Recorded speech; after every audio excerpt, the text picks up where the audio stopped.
So our next presentation is a growing trend, marine macroalgae tanks. And our next presenter is Dennis Tigahboy. Dennis is a content creator behind the online persona of Tigahboy and a passionate hobbyist championing macroalgae display tanks as an alternative to keeping traditional coral-dominated reef tanks. He has been at the forefront of the recent growing interest in macroalgae tanks as a separate and distinct subcategory or niche of the aquarium hobby, with crossover appeal from both reef tank and freshwater planted tank aquarists. Over the past few years, Dennis has been sharing photos and videos of his ornamental and in some cases even nuisance macroalgae in a dozen different nano, pico, and micro reef tanks online and social media, primarily through his Instagram account at tigahboy.h2o. So help me in welcoming to the stage Dennis Tigahboy.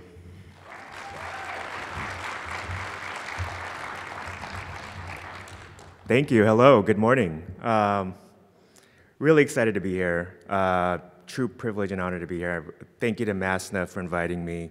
You just had 2 days of exemplary presentations from, scientists, leaders in the industry, expert aquarists.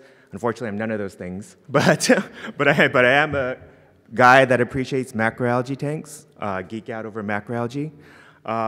Want to start with the story. On the plane ride here, I was reading a book and I read an interesting study that really resonated with me about sheep farts, specifically sheep farts and burps. And it resonated because there was a study back in 2016 by a university in Australia where they found adding less than 2% of a specific species of macroalgae to the feed for sheep help reduce methane emissions by up to 75%, which is significant, right? Because sheep and cattle methane emissions account for 15% of global greenhouse gas emissions. And then in 2018, an Iowa farmer put that into practice, right, and used it on their sheep. And they also found upwards of 60% reduction in methane emissions. And that's super cool because that has implications for more sustainable, right, cattle, livestock farming. But what particularly hit it home for me is because the particular species of macroalgae that they used for the study was Asparagopsis taxiformis, which, if anyone knows me, this is my favorite macroalgae of all time. And I've been trying to get a hold of this, but I can never get a hold of it because macroalgae is super hard to get a hold of in the hobby right now. Up until recently, right? I actually got a hold of a small clump of this for one of my macroalgae display tanks, and hopefully I'll be able to grow it into this beautiful, like this piece that you see here. So that was a good segue between sheep farts and the topic of my conversation, which is macroalgae display tanks. A little bit about me. Yeah, why Tigahboy? Someone asked me the other day if Tigahboy was my last name, and it's not my last name. But I've been engaged thus far in the hobby anonymously behind this alias Tigahboy. I've been in the hobby since 2004. I've been on message boards, online forums, and more recently I've pivoted to Instagram and other social media platforms. Just don't have as much time, so I like the instant gratification of social media and Instagram. But I've basically been hiding, and I've been anonymously posting as Tigahboy, and I'm very reclusive. I don't like to get out of the house, so it's my first public appearance. Thank you. So, as I mentioned before, I'm not an expert. I'm a mere hobbyist. I'm actually a lawyer during the day. But like at night, I like to take care of my fish tanks. Since 2004, I've been doing mostly nano tanks. That's kind of my niche. The one up here is a nano cube 6-gallon that I set up back in 2004 with a big Yuma in the center as a centerpiece. The tank below is a 30-gallon that I set up in 2009 with a bunch of Maxi Mini NEMs at the bottom as a centerpiece. What I really like about this hobby, beyond keeping aquariums, is the photography aspect, right? These are my photos. All the slides in here will be my own photos, unless noted. But I learned how to take photographs through the hobby, right? I was not a photographer before I became involved in the aquarium hobby. And I learned it through taking photos of my fish tanks, and I wanted to post better photos on message boards and later on social media. And so I learned, right, how to take photos of my fish and my fish tanks over time. And so like I find photography, very rewarding, as equally as rewarding as keeping the aquariums themselves. Over time, I became a social media content creator. I like that term better than influencer. I have a love-hate relationship with social media. So, there's good things and bad things, right? But I think like the good thing about social media, and specifically Instagram, is it exposes you to more than just your typical crowd, right? Like you go on forums and you go on Facebook groups, and you're going into a specific like marine aquarium Facebook group, right? And the only content that you see are other marine aquarists, right? And that's it. And unless like you actively seek out that Facebook group or the message board, right? Like you're not gonna really be exposed. There's not a lot of cross-pollination, right? With other aquarists in the hobby. But in social media, like Instagram, for example, the algorithm gods, right? So be it, they will like push your content out, right? To beyond just your sphere. Right? So, they see that I post glass boxes, right? So they push my content out to anyone else who has a glass box, right? Who may be interested in a glass box, right? And vice versa. I see content like from, everything from other marine tanks to freshwater, to terrariums, to paludariums, everything in between. So I find that really inspiring in a lot of ways because you see a lot of other content beyond just your sphere. And through that, I think that, and while yes, I do think, message boards, forums, blogs, online and print publications are a great way and a better way to disseminate information, right? Like real information in the hobby.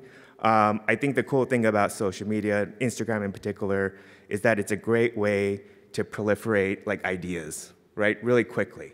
And so like, why I view this macroalgae tanks have been in the hobby like forever, right? I mean, it's not new. But like this new version or iteration of macroalgae tanks is really being fueled in part by social media, right? By Instagram. And it becomes like global really quickly, right? Because it proliferates very quickly.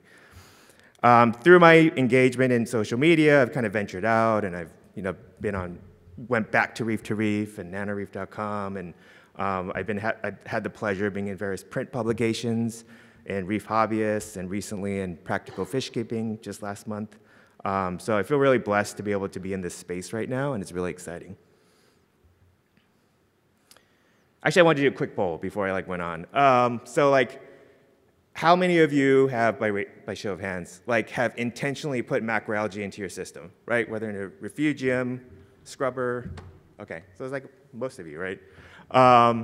Next question, follow up to that. How many of you currently have a macroalgae display tank, and I'm not talking about, which means a majority of your tank is filled with ornamental macroalgae, right? Not hair algae, but macroalgae, don't count that, but macroalgae, ornamental macroalgae. Okay, fair enough, not as much, right? That's good, get my little bearings straight here. So, I'm not gonna focus too much on the science behind macroalgae, but what is it, right? I mean, they're commonly referred to as seaweeds, right?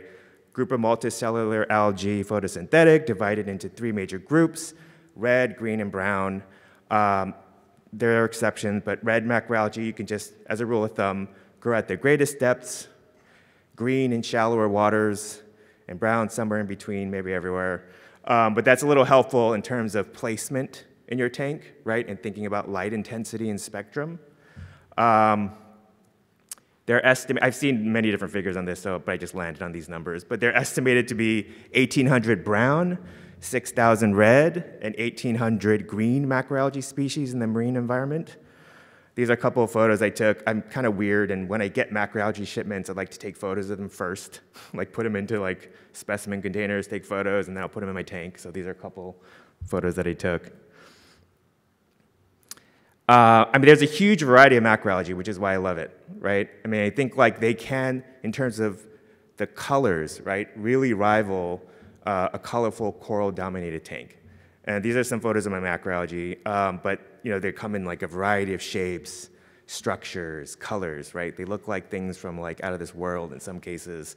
Some resemble true plants, although they're not true plants, right? They don't have true root structures, right, in vascular tissue. They get their nutrients in the water column, right, as opposed to in soil, right, or in the substrate. But, you know, some of these, like, if you look at the Laurentia on the upper right, or the, you know, with this crazy blue iridescence, or the Galaxora on the bottom, with these, like, incredible tubular structures, right? I mean, these are, like, pretty wild in terms of, like, I really think we've only scratched the surface in the hobby, right, of what's available, right? I recently looked at I bought a book, and it has, like, 600 species of macroalgae in there, and I really think we scratched the surface, right? There's like so much out there that we haven't seen yet. All right, macroalgae in the hobby. Friend or foe, right? I mean, I think macroalgae in the hobby has vacillated between these two positions, right, throughout the hobby. I think currently mostly are viewed as invasive pests, right? You know, they're like, you know, bubble algae is the bane of a lot of reefers' existence, right? Bryopsis, hair algae. I particularly love bubble algae. Like these are two that I harvested from one of my display tanks. Like, the bigger the better. They look like little pearls to me. But like, you know, but I get it, right? I mean, they've been viewed as invasive pests largely because the primary stars of the tanks have thus far been coral or fish, right? And so anything else, it's a nuisance. Like back when we actually used live rock, right, more readily in the hobby, you know, we went through great lengths to ensure that we didn't have any macroalgae left, right? We would cure it in a dark bin, right, for weeks, if not months, and hopefully any macroalgae that would have come have been eradicated, right? If they are viewed as beneficial, they're viewed as beneficial as a supporting role, right? It's a utilitarian perspective, right? They're effective filtration, right? They're great at exporting nutrients. So we'll tuck them away in a refugium, although the previous presentation I saw, I was like wowed by your refugium. Yeah, it was like beautiful. But like most cases, they're tucked away, right, in a stand somewhere, or tucked away in a chamber in a filtration, like in an all-in-one tank. Or they're relegated to, you know, algae scrubber, right? So, you know, they're in the tank, but they're playing a supporting role. If they are in the main display, right, which they were more of back in the 80s, right, like you know, where there's caulerpa, like mixed in with coral. You know, again, it's part because they're effective filtration, but two, because they add a natural look and they accentuate, they're an accessory, right, to the main display, or to the main inhabitants of the display, which are the coral and the fish. Couple of standard examples in the hobby that I pulled, and there's many examples, right? But this is not exhaustive, but I pulled some of my favorites, right, in the past. Metrocat, I'm sure a lot of you know Metrocat. This is one of our famous, like, macroalgae display fuges that she had that supported her 34-gallon Red Sea Max. It was established back in 2012. It has like over a dozen species of macroalgae here. It's really beautiful. You can find her on Metrocat on Instagram. This one is a standout for me. This was established back in 2009, and this was a tank by George Farmer, who is a renowned freshwater aquascaper, right? I mean, he does freshwater planted tanks, beautiful freshwater planted tanks. He wrote books about it, right? He does speeches on it, but he had a brief stint in the saltwater side, and he did this beautiful macroalgae tank with pretty much exclusively caulerpa species. But you know, he brought over his freshwater aquascaping techniques into this tank, right? Focusing on composition and hardscape, right? This was featured in print magazine. That's how I found it. It was in Practical Fish Keeping magazine back in 2009. This is one of my favorites. It's Christina Jane. She's a marine biologist right now. She was also, this is Tank of the Month on nanoreef.com. This inspired me to do my own macroalgae tanks, but it was a 10-gallon established in 2010, and she's even using like turf algae, right, on the rocks. Turf algae really looks beautiful, right, in this setting, and she has like gorgonians, right, to complement them. So this is all like stuff on forums and print publications that I found, but you know, I think the shift is now, I'm not saying exclusively, but a lot of it is on Instagram, right? There's a growing community on Instagram specifically that's pushing forward macroalgae tanks and keeping macroalgae. This is one of my friends, Tyler, who's here as well. He's in St. Louis. This is one of his macroalgae tanks that he had on Instagram back in 2019. It's 2.5 gallons. He's one of my earlier friends when I joined Instagram, so shout out to Tyler. He also curates a macroalgae group chat that I'm a part of on Instagram. What's interesting about the current trend, though, right, which is really picking up steam this past year, right, is there's a lot of crossover from freshwater aquascapers, right, just like George Farmer. But right now, it's a lot of freshwater aquascapers that are, again, because on Instagram, they don't only see just the freshwater tanks, right? They can see marine tanks as well in their feed. And so, like, they're seeing these marine planted tanks, and it seems like it's less of a leap, right? Less of a transition than going to a full-on coral reef-dominated tank. And I've talked to many, like, freshwater aquascapers who tell me, like, yeah, it was daunting for them to think of doing a coral reef tank, right? With all the high-tech equipment involved, right? And the learning curve. But a marine planted tank, the leap didn't seem so far, right? Because, and I'll get into setting up a macroalgae tank, but like they can use a lot of the stuff they already have, right? Like all the lights, right? Like filtration, it's all the same, right? And so like they can just use exactly what they have and they can carry it over. A lot of the husbandry techniques, right? For like planting macroalgae, providing nutrients, trimming, it's the same. Right? So it's like, a lot of them use like freshwater fertilizers, right, to dose their macroalgae tanks. So there's a lot of crossover, and I think like macroalgae tanks is a more natural next step, right, for a lot of freshwater aquascapers. So we're seeing a growing trend of freshwater aquascapers doing saltwater tanks for the very first time, right, via a macroalgae tank. I'll give you a few examples, standard examples for me. And it's a global trend, right? I mean, Instagram's global, it's global. So this is Alex Scape. She's in Toronto. She's a very popular freshwater aquascaper right now. And she has a ton of freshwater planted tanks, but she also has this one macroalgae tank that she set up. It's really beautiful, right? I mean, she's using a light screen in the back, the blue to white light screen that they typically use in the freshwater side of things, and she's using that in this tank. She's actually using lava stone for the hardscape. And she has looks like a couple of Caulerpa species. I think it's really hard to get in Canada right now. So she has a couple Caulerpa species, Gracilaria, Codium in there, and some clownfish. On the right is Aqua Owner. He's like a famous freshwater aquascaper, YouTuber in Germany. And he also set up this like really beautiful macroalgae pico recently as well. Courtney Keeps is, again, a freshwater aquascaper in London who dove into the marine side for the first time via macroalgae tank, this one, using, looks like a white screen as well that they use more commonly in the freshwater side, also using lava stone.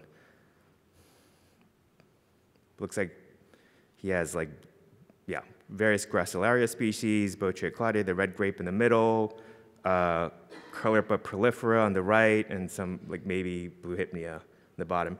CJ Scapes to the right, he is, again, a freshwater aquascaper in West Vancouver, and he tried out a salty tank the first time, and it was this like, beautiful macroalgae tank, sunlit, and he's using, and again, Vancouver, I'm told, is very hard, it's very limited supply over there of macroalgae, right? Hard sourcing it there. So he just has, looks like 2 Caulerpa species, and Gracilaria hanging in there. Here are a couple macroalgae tanks in Asia. And the one on the left is in Southeast Asia, and the one on the right is in Okinawa. And I think that they both actually are able to collect these right in their local waters, which is pretty cool. So, so they have a constant supply of macroalgae and really unique things out there. All right, my projects. I'm going to say macroalgae tanks was, so I've been in the hobby for a little bit, but macroalgae tanks is a more recent thing for me. Like, it was born out of the pandemic, right? Working from home. I started working from home, had more time at home, And I really wanted to do a marine planet tank for a while, and I thought, okay, why not? This is the perfect time to do it. So I jumped in with this macroalgae tank you see here. It's a UNS 45A. It's made by, it's mostly a planet tank manufacturer, Altum Nature Systems. But they make this tank, it's their all-in-one. It was 9 gallons, 18 by 11 by 11. There's really only 3 macroalgae species in here, right? I mean, it's like, well, maybe there's 5 in here, but 3 primary. One is the Gracilaria heyi, which is, they also call it pom-pom, sometimes mistaken as dragon's breath, but is not that, which is the red species, right? That's the dominant here. The green is Caulerpa prolifera, and then the bottom I had some blue hypnea at the bottom that I try to make as a carpeting macroalgae. Here's a side view of the tank. I had some masked gobies in here and some gorgonians to complement the macroalgae. The cool thing about macroalgae tanks, the cool and bad thing, is like, they grow so fast, right? They grow extremely fast, faster than like freshwater plants, right? So the hardest part about macroalgae keeping is it's just like you're constantly trimming, right? And also, but the plus is, unlike a reef tank, a traditional reef tank that takes years really, right, to look fully grown and established, I mean, a macroalgae tank will take 3 weeks, right? I mean 3 weeks and it's like fully grown in. And so so the maturity point is much sooner, right? And so for that reason, I've done a lot of different things. Like I'll hit the maturity point, and now I'm just like a slave to trimming, right? I'm just trimming it over and over again. And I'm like, okay, now I'm gonna switch it up, right? And then take it down, create another one. So I've done like a dozen different projects over the pandemic. This one is my longest one, it's my very first. But what's also interesting is macroalgae, it's like a competition, right? Like they're competing for nutrients in there. So at certain times, like some macroalgae will be dominant, like in the previous picture, the red was dominant, and the blue hypnea was just a couple of small patches right at the bottom. But then at some point in time, certain macroalgae will start to dominate, overtake the other, right? And so in this case, the blue hypnea started becoming the dominant, right? And it started growing onto the rock work. And you can easily like adjust for that, right? I could have just trimmed it, right? Pulled it off and gave the other macroalgae a fighting chance. But blue hypnea is freaking cool, right? So I just let it do its thing. And then within a matter of I think a month later, it went from a red-dominated tank with just very little blue hypnea to this, and then eventually to this. This is 100% blue hypnea. At this point, 100% blue hypnea. But I'm not complaining. Look how beautiful it is, right? This is like under white light, right? This is not. This is not blue light. This is like 6500K spectrum, right? Like freshwater planet tank light. No blues, and this is what it looks like naturally. At some point in time, I got tired of just the blues, so I moved it out and moved them into various other macroalgae tanks and projects, and then I put back in red. But yeah, it's wild how it can compete and overtake, and it's a dynamic fluid, right? Like aquascape when you have a macroalgae tank. Another cool thing about macroalgae tanks is I like using maricultured live rock because it comes with macroalgae, right? I'm not gonna put it in a bin and let it die off. I'm gonna I want that macroalgae, right? And you never know what you're gonna get. It's a surprise, right? And so I think this is a Botrytis claudia species. It's like a maroon color, right? Red grape that I haven't seen sold in the hobby, but this came out. It sprouted like a tree, right? It has like a central stem, and then it sprouted these bubbles out of nowhere, right? I saw no remnants of this when I put this live rock in my tank, and it then sprouted out like this in a couple months later, right? And it was like a pleasant surprise. And it ebbs and flows, it dies off and comes back over time. But this is what it looks like right now. I took this photo a few weeks ago. Here's another tank that I worked on. It's a UNS 60S, which is a very, very shallow lagoon-style 10-gallon, right? It's only 7 inches tall, 24 inches long and 14 inches wide front to back. For this macroalgae display tank, I wanted to have a valley as the focal point, right? So when I set up the aquascape, and again, I'm like a lot of these macroalgae tanks are trying to pull in principles from freshwater aquascaping, right, into the marine side of things. So I wanted a valley aquascape, which is which is pretty prevalent in the freshwater side. But I wanted a valley. I added an LED light at the back of the tank to have this little blue glow in the back to create a little depth, right, in the valley. And I think there's like 25 different species of macroalgae in here. I mean, I think this illustrates just like how diverse, right, like macroalgae can be, both in terms of color and diversity, shapes, textures. There's like branching coralline algae in the center right there, Galaxora, Laurencia, Blue Hypnea, a bunch of different Caulerpa species. You see this in this photo, you can see the brownish, yellowish looking macroalgae, the Dictyota, which came as a couple little strands, right, that were attached to the live rock. And then over time, they became this giant bush, right, that had to constantly trim. The other cool thing in this photo is the cotton candy algae, right, which is like considered to be very invasive and a pest, right, would take over your tank. But again, because they're competing for nutrients, right, there's so much macroalgae in here, they're all competing for nutrients. The cotton candy algae never really took off, right? It always stayed in this little clump.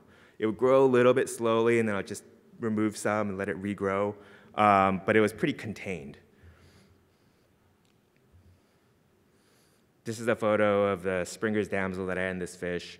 I'm not a really big fish guy, but I think, you can keep fish, obviously, the macroalgae.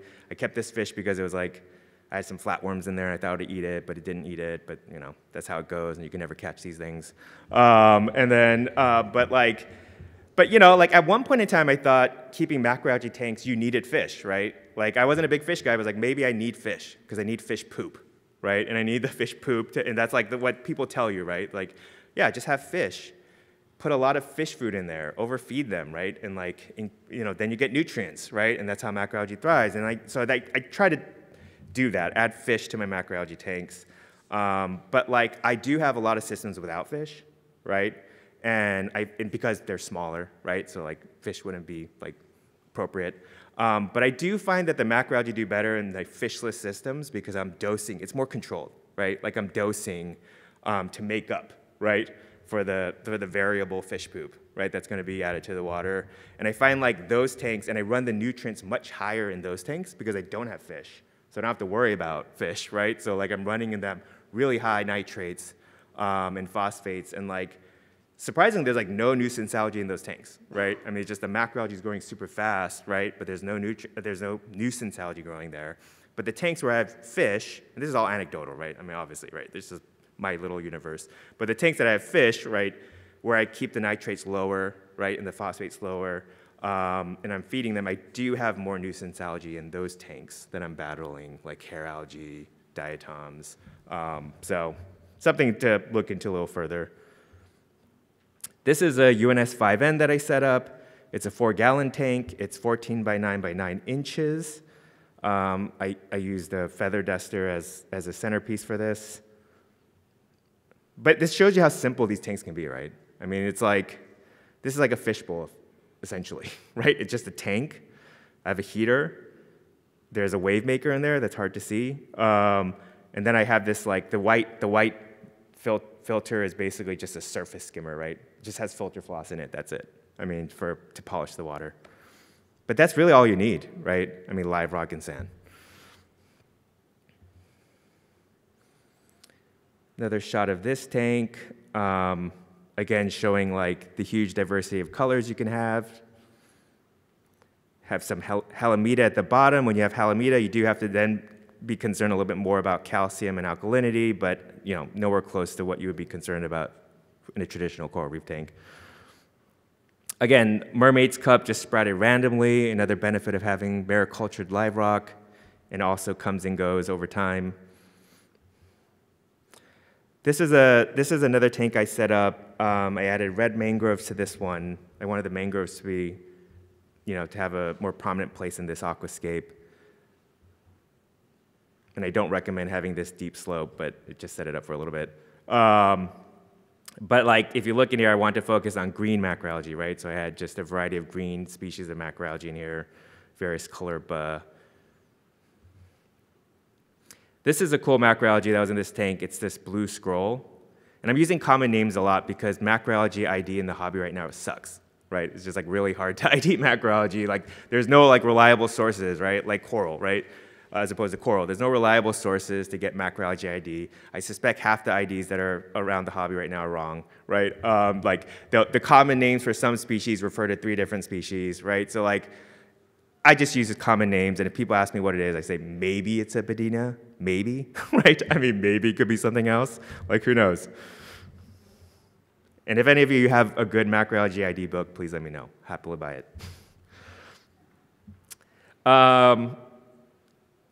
This is one of my more recent projects. It's an innovative marine 30-gallon. It's 36 by 15 by 13. It's the largest macroalgae tank I've set up to date. This was supposed to be the tank that was going to consolidate all my other tanks, but that never happens, and I just keep adding on more tanks. Too many tanks. But for this tank, you know, I wanted to, like in freshwater, right? I wanted the live rock to actually have a prominent role in the aquascape, right? I mean, in the coral side, you want to cover up that rock, right? No rock, just coral. But in the freshwater side, like bare exposed rock is an important component, right? You know, it's a balance. It's a balancing factor to the rest of the softscape. So what I did is I used, and I'll get into this more when I get to the aquascape section, but I used like basically 3 pieces of live rock that I got, and I combined them into this prominent live rock on the right, and then I sloped the rest down. I like this. They call it like Christmas tree macroalgae, Rhipocephalus phoenix, I think, and they're like, they look like Christmas trees, right? Tiny little Christmas trees. These are one of my favorites. But these do grow like runners underneath the sand, so you do have to plant them, right? The other macroalgae, they're like epiphytes, right? They grow on rock or wherever they can. This grows under the sand and sprouts out a new shoot, like the one in the front here. I like to keep mollies in my macroalgae tank. Maybe that's controversial, maybe not. I see more and more of them, people doing this. These were actually born, like I got the mollies, they were already transitioned to saltwater from sustainable aquatics, and then these mollies were born, right, in one of my macroalgae tanks, and I raised them as fry. But what I really like about them, aside from them looking cool, is like they're really great at keeping the macroalgae clean, right? Like all day long, they're like picking at the macroalgae and helping keep the macroalgae clean, clear of like diatoms and other nuisance algae, so they're really great. I guess buyer beware, like I did put some delicate macroalgae in there and it did gobble it all up one time, so you just gotta be careful what you put in there, but for the most part, they leave macroalgae alone. Another cool macro shot I took of one of the fry. It's like hiding in the Christmas tree macroalgae. Cute little guy. In this tank, I have a bunch of sexy shrimp in there. I do get that question a lot, like what can you keep in there? Can I keep a cleanup crew in my macroalgae tank? Yes, you can. Just avoid certain ones, right? I mean, I have like a healthy cleanup crew in all my macroalgae tanks. I have from like astrea, like the smaller snails are fine, right? Like astrias, cerats, nerites, like they're not gonna damage the macroalgae. Maybe stay away from like the big Mexican turbos, right? Really huge trochus maybe.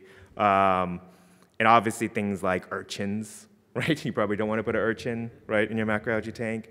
Emerald crabs, for better or for worse, are hit or miss, right? I mean, some will eat it, some won't. Hermit crabs, they will nibble on some macroalgae, but not to a great extent, right? Like I have hermit crabs, like they can't keep up with the growth of the macroalgae, so I'm not too concerned about that. Probably wouldn't want to add a sea hare, right? They'll probably eat some. But everything else is fair game, right? Shrimp, put all the shrimp you want, right? Any other crabs? This is a bowl that I did. I just did it for fun because I saw some other bowls online. But this is like literally like I bought this bowl from like Michael's, right? And it's like made for like, I don't know, floral arrangements or something. But like it shows you exactly like how simple, right, it can be. And this macroalgae tank, it's really just, all I had was a heater, like a tiny little heater with the temperature controller on it. It had like a Seche mini pump, right? Like a Micro Plus. And that's it, right? I mean, I used Miracle Mud for this one, for the substrate. I mean, I like Miracle Mud, but it's like really, really expensive, right? So like, I wouldn't use it all, you know, in a big tank, but like I use it on this bowl, right? Because it's like more cost effective way to use it on a bowl. But things like really thrive in this tank, believe it or not, right? Like, and you know, I don't have any fish in here, right? But like I run nutrients really high in here. Almost no nuisance algae in here, except for bubble algae if you count that. But I like that. So like, yeah, you know, this I really like this bowl because it helped me focus on composition, right? Like in aquascaping, in freshwater side, there's a lot of composition is an important part, right? Like putting in terms of arranging the plants, right? This is a fun project I did. This is a micro reef, right? This is a 40-ounce total volume. The top tank is 28 ounces. 28 ounces, and the bottom has a working overflow and a sump, and the sump is only 12 ounces, right? I mean, like, I never thought I would set this up. I thought this was a gimmick, right? But I actually really enjoyed, I really enjoyed this tank. Like, this has become one of my favorite tanks. You know, the scale, right, was a real challenge here. I try to use macroalgae and inhabitants that were like much, much smaller and delicate. So like the primary macroalgae in here is Caulerpa brachypus, which is like, they have smaller, shorter blades, right? Extremely invasive, grow super fast. They're like, definitely like consume most of the nutrients in this tank. I have some Gracilaris species in here, just trimmings. They don't grow that well in here, I think because they're outcompeted for nutrients. But yeah, it's just a fun little tank. It actually has an auto top off on here. So like he's like, I mean, you see that little white? Yeah, that's the optical sensor. All right, how to set up a macro tank. All right, obviously you need a tank, but I said like you could have any tank, right? I mean, like someone commented the other day like on my micro reef when I posted, they're like, oh, you can't keep anything in that, it's too small. I'm like, well, you can keep macroalgae, right? There's like nothing wrong with keeping macroalgae. Like there's no size constraints when you keep macroalgae. Go as big as you want, little as you want. For lighting, I like full spectrum 6500K planet tank lights, freshwater planet tank lights. I think they work great, but macroalgae is really adaptable, right? So I don't think you have to be beholden to that. So you can use reef lights, I have as well, right? And you can just adjust accordingly, right? The spectrum on there, but like I think they can totally adjust well to a lot of different kind of lighting. Filtration, like my approach to filtration is like I do the opposite of other reefers, right? Like nitrate factory, great. Let me get some of that into this tank because I think the more nutrients the better, right? So like I don't overdo it on filtration. Obviously I'm not going to put a skimmer on any of my macroalgae tanks. I don't want to like deprive the macroalgae, right, of nutrients and organics. So like I keep it as simple as possible. Just basically biological and mechanical, right? Like I use filter floss to polish the water, but that's about it. Heater, I keep my tanks at about, of course, depends on the species, but I'm not ready to do a cold water setup yet. But I keep my tanks at 75 degrees Fahrenheit. Up until now, these four components, every freshwater aquarius has all these things, right? I mean, they already have all these things, so they can set one up right away. But like the difference is flow, right? You need to have more flow. So like I have wave makers, pick your poison, right? And like the thing with macroalgae tanks is like I would like as much flow as possible, but the problem is too much flow and it's just like macroalgae soup, right? They just flow all around and like it's just hard to like, like in the ocean, like they have really strong holdfast, right? They develop over time, right? But in a macroalgae tank, it's going to take forever, if at all, right, for them to do that. So like the flow is like as much as your macroalgae can tolerate, right? Which ends up being not a whole lot, right? And so like, and I'll get into various ways of anchoring them down in a minute. Rock substrate, like just the typical reef rock substrate. That's what I use for all my tanks. Aquascaping. So this is a better view of the valleyscape that I mentioned. So this is a 10-gallon tank, but I use like 20 pounds of maricultured live rock from KP Aquatics. And again, looks relatively bare, but there is macroalgae in there, right? And then like just, and spores, right? So like all kinds of macroalgae sprouted out of this.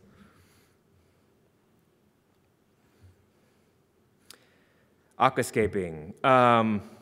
So this is a 30-gallon tank that I showed you previously, but this is the bare aquascape. You know, there's a lot of like people that have, you know, follow rigid rules of aquascaping. I think it's a very subjective thing. You know, you do what you like, right? I don't think there's one true way to do it. I'm not going to get into golden rule or rule of thirds or any of that. But my personal preference, right, how I approach aquascaping is I like to have a focal point, right? Like a primary focal point in every aquascape, hardscape.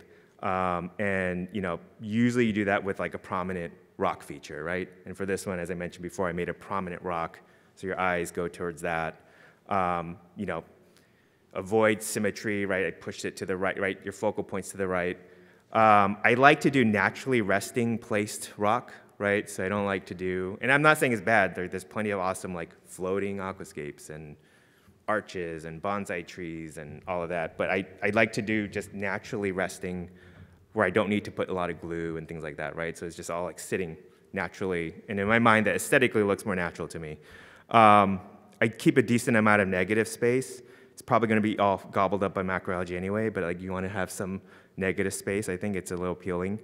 Mentioned asymmetrical rock work, and I like to use sloping sand to create depth. And you stagger the rocks front and back, right? So it's not just one line, right, when you're looking at the rock work. Again, all subjective, right? So just do what you like. Planting. So in terms of planting, you know, in order of preference, like I like to just wedge them between the rockscape, right? Like the simplest, right? And hope that they will attach at some point, but so again, some will never attach, right? But I do keep a healthy supply of rock rubble pieces around, right? Like whenever I get rock, I break up a bunch, have some rock rubble pieces, and then I anchor down macroalgae with the rock rubble pieces. If that's not good enough and it's still being blown around, then you could tie them down with a fishing line. I've used like those poly hairbands, the clear poly hairbands as well. Or you can glue them, like as you would coral, but just very small amount. And you attach them to the rock rubble piece, and then you can affix the rock rubble piece to where you want in your hardscape. Focus on diversity of colors, textures, and shapes with things next to each other, right? Like that's how I approach it. So you want to have like, you know, things that don't look the same next to each other. And I try to still maintain some negative space even when planting. Okay, care tips. Right, there's a lot of different thoughts on like, you know, best practices for keeping macroalgae, right? To getting nutrients to them. And like some will say, you know, tap water, right? Use tap water. Some will say, just feed your fish a lot, right? Which I mentioned before. Some will add skimmate from their primary tank, dump it in, right? But you know, I prefer dosing, right? That's how I approach it. You know, macroalgae needs a variety of major and minor nutrients, right, to grow and for photosynthesis. A lot of these things are already in your saltwater. A lot of these things corals need as well, right? So there's overlap. So you probably have a lot of stuff already.